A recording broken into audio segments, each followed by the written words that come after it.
मीरपुर नाम के शहर में तेजस अपनी पत्नी नीरू के साथ रहता था। पति पत्नी दोनों ही नौकरी करते थे। एक दिन तेजस गांव अपनी माँ के पास फोन करता है। हेलो, प्रणाम माँ। जीते रहो माँ, तुम दादी बनने वाली हो। अरे वाह, ठीक है बेटा, मैं कल ही आती हूँ।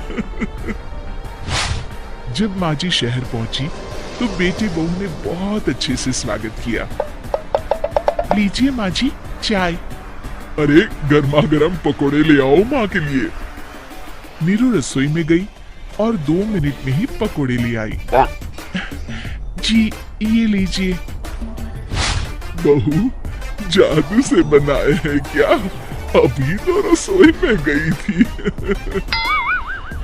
यम्मी।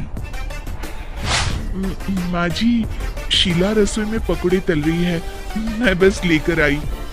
हे भगवान, मेरा धर्म भ्रष्ट कर दिया तूने। अब तो गंगा जल से शुद्धिकरण करना होगा।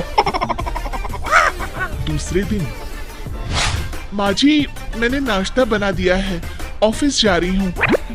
पर अभी तो घर का सारा काम पड़ा है। शीला आती ही होगी, झाड़ू पोछा बर्तन कपड़े वो सब कर लेगी। हमारे जमाने में घर का सारा काम हम ही करते थे। जी माँ जी, आप बहुत होशियार हैं, मैं घर ऑफिस दोनों नहीं संभाल पाती। तो जरूरत क्या है घर से बाहर जाकर चाकरी करने की? वैसे भी घर का काम खुद करने से घर में बरकत आती है, समझी? पर माँ जी।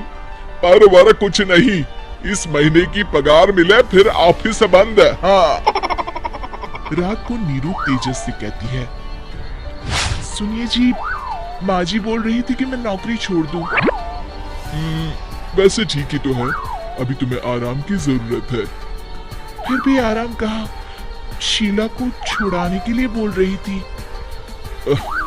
तो अब 24 घंटे में इतना काम तो कर ही सकती हो। पर जॉब पसंद है मुझे, घर पर मन नहीं लगेगा। अगले दिन जब दोनों ऑफिस के लिए निकल रहे थे, मेरी तो कोई कीमत ही नहीं है इस घर में।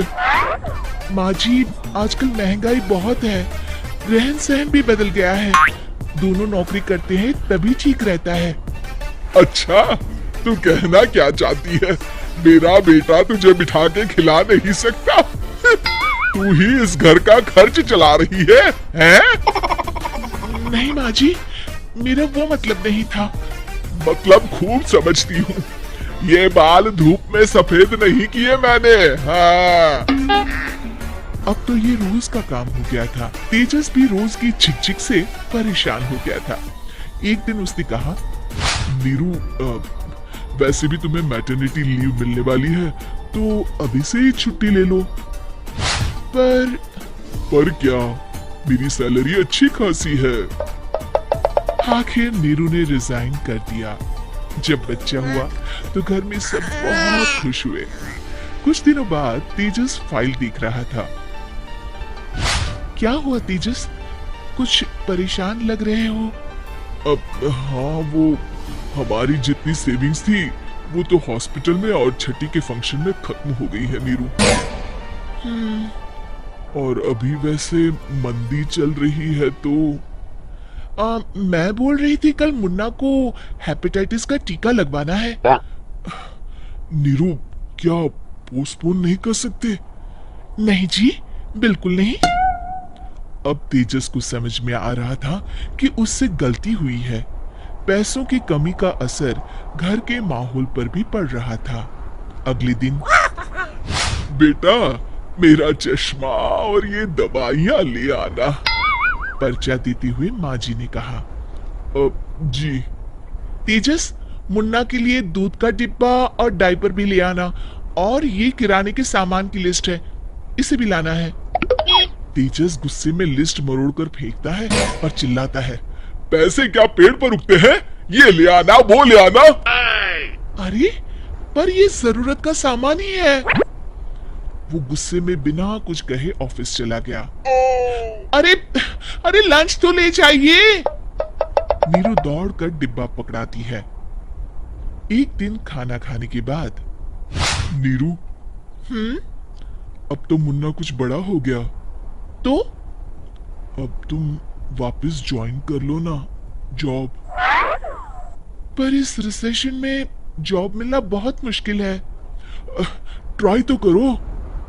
फिर मुन्ना, माँ जी है ना, और एक फुल टाइम मेड भी लगा लेंगे। पर माँ जी, उन्हें तो पसंद नहीं।